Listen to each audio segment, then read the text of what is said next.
How's it going, fight fans? Welcome to Mindful Combat. If you're new to the channel, my name's Rohan, and this is my platform where I do MMA and boxing related content. And this is a video I'm really excited to make. This is my friend James here, you would have met before in one of my other videos, and if you haven't, well, he's got a long experience as an amateur boxer growing up. He's more into his weights and stuff now, but me and him have watched practically every big boxing match since childhood together. I would say that's a fair Absolutely, reflection, that's yeah? fair, that's fair. Now, me and James has come into a recent disagreement, and we tend to disagree in boxing a lot, on a lot of things. But Yeah. the debates are always respectful, and we thought we'll share this debate with you. Now, let me be clear on the parameters of the debate. Okay, Errol Spence is a guy who's making a lot of noise right now. Agreed? Making a lot of noise, and he's being being silent as well. Yeah, exactly. And he's being sold to the world now as one of the pound for pound best fighters in the world. And no matter where I go, I'm seeing people touting Errol Spence as the heir to Mayweather's throne. Okay. Yeah. Now, this is my issue with this fight, or with Errol Spence in particular. I agree he's world class, and I agree he's a talented fighter and he's going to go on to do great things. But as it stands in this day and age, July 2019, I believe Errol Spence is a product of marketing in a hype job, and I don't believe he has the resume to demonstrate that the hype he receives is valid. Now, me and James will debate this because you stand on a different point of view. So, James, I'm going to give it over to you to make the first point on this, and then we can go back and forth. We'll go back and forth 3 times, and we'll try to keep it around a minute and a half of talking. Okay? That's cool, man. James, it's on you to start this debate. All right, cool. As you rightly said, we're like on 2 completely different platforms when it comes to Errol Spence being overhyped. I don't think so, because as far as I'm concerned, Errol Spence, he is ranked number 4 in the world pound for pound on BoxRec, and that's not going to be for no reason. BoxRec don't just rank people just for the fun of it. Also, I mean, he's beaten respectable people such as Kell Brook. You know, he beat that short, fat Mexican. Granted, he was short and fat, but he's still a world champion nonetheless. He beat Lamont Peterson. You know, he's beaten Chris Algieri. You know, he's done some good things in his career, and I think it's respectable what he's done. I don't think it's overhyped. He's gone in there, he's worked his ass off, and he's claimed rightfully what his reputation. Okay. All right. Now, firstly, you started off by saying he's ranked number 4 on BoxRec, and I think that's agreeable. I think he is officially ranked number 4 in BoxRec, but that in itself is my issue. So for him to be ranked so high pound for pound and to have won a belt in one weight class, defended it on 2 different occasions, and beaten a total of 1 current active world champion at welterweight is the problem to me.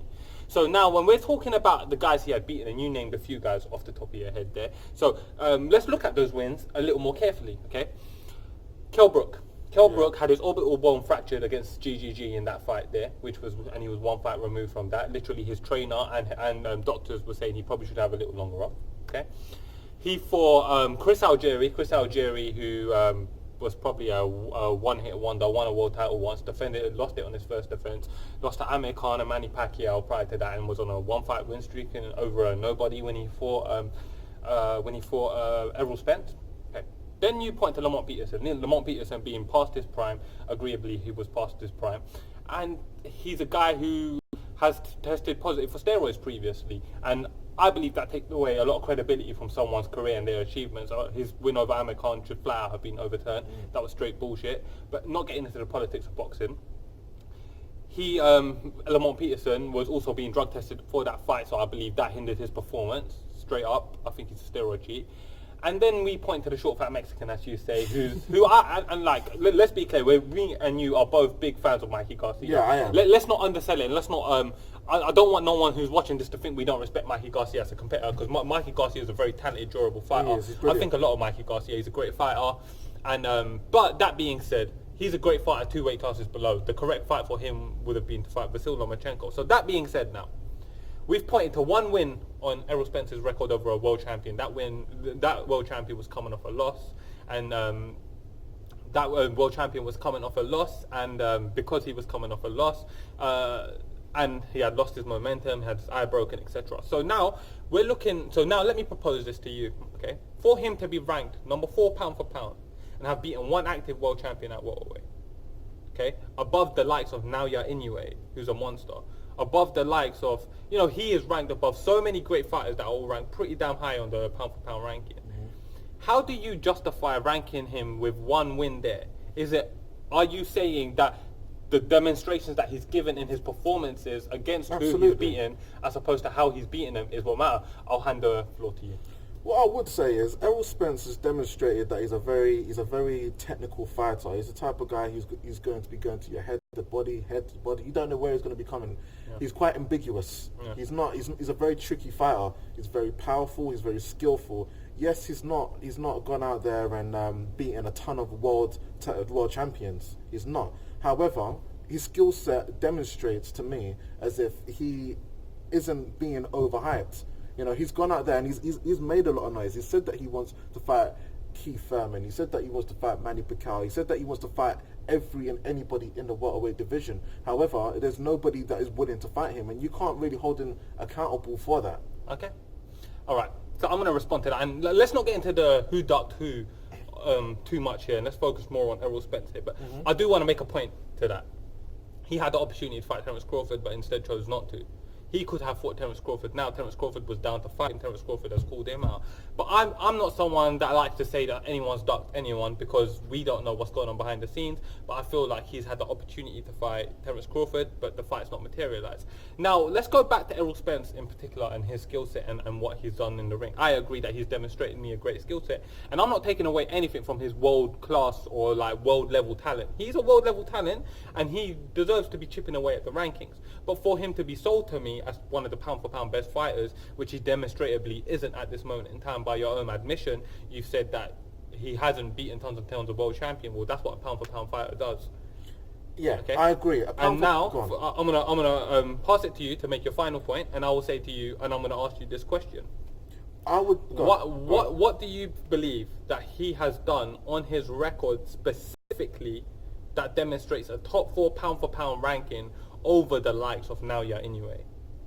Well, what I would say is Errol Spence, he has gone and beaten Kell Brook. Yes, GGG, he dislocated his eye socket or whatever the injury was. But however, that being said, he healed up and he was game to fight. He went in the ring and he felt fit and ready to go. Yeah.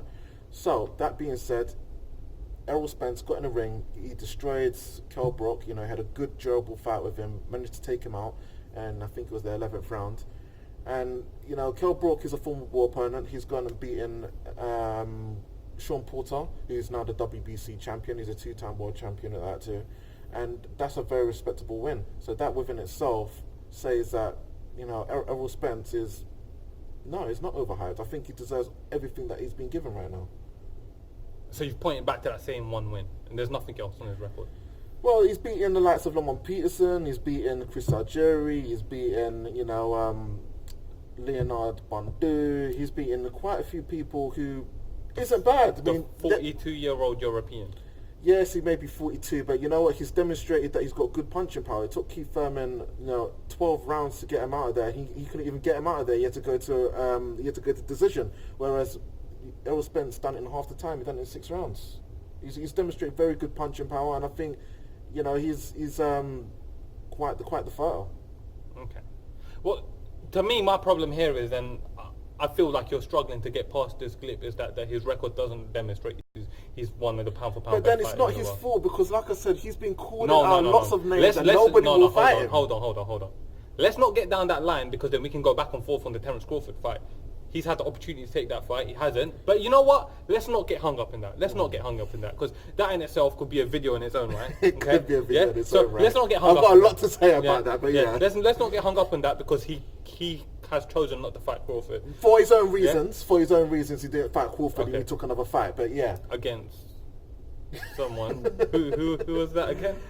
What is his name? Something Kalupos or something like that? See, you can't even remember who he fought instead of anyways. Carlos Kalupos, I think his name was. That's not even close. What is his name again? Anyway, he took that fight for his own reasons, and whatever his reasons were, I'm sure it was justifiable. Alright, now, you're obviously a Terence Crawford fan. Okay. I am a Terence Crawford fan. I'm sorry, not Terence Crawford, an Errol Spence fan. You're I'm both a fan of both of them, yeah. And I feel like you're a little bit of a fanboy of Errol Spence. I'm not a fanboy. I'm not a fanboy. Like beyond rational, objective boxing and thinking, when you're looking at his record, you're unable to really analyse his record and think about valid rankings. Don't get me wrong. I understand that he hasn't, like I said before, I did say in this video that he's not fought tons and tons of world champions. He hasn't. However, if he had his way, I'm sure he would have fought more. Okay. But it's just that the fact that he can't. Okay. All right. Well, I completely disagree that you can't because he's had the opportunity to do it. But you know what? That's fine, yeah? So, guys, I'm going to hand it to you guys now. Comment in the comment section below. Let me know what you think about Errol Spence's record and if he's overhyped or if he's not overhyped and just what you think. Because in my opinion, I'm just going to make some final statements here. A 25-0 record with a world title and 2 defenses on it doesn't, to me, validate a top 4 pound-for-pound ranking, especially when you've beaten one active world champion in your division. He has a fight coming up with Sean Porter, which is a fight that I'm really excited about, and I don't want it to be undersold that I'm a huge Errol Spence fan. I'm a massive fan. Yeah, you know I'm a huge Errol Spence fan, so I don't want it to be undersold that I am a huge Errol Spence fan. I just believe that the body of work needs to be there. So guys, comment below. Let me know what you guys think, and if you like the setup of this video and you want to see me doing more videos with my boy James, comment below, let me know. I'm sure you'll be back here anyway. Yeah, absolutely. Yeah, and we can debate some other stuff like Joe Kawasaki. Yeah, be good. Yeah. We always go back and forth about Joe Kawasaki. Yeah, I love Joe Kawasaki. He doesn't. Not so much.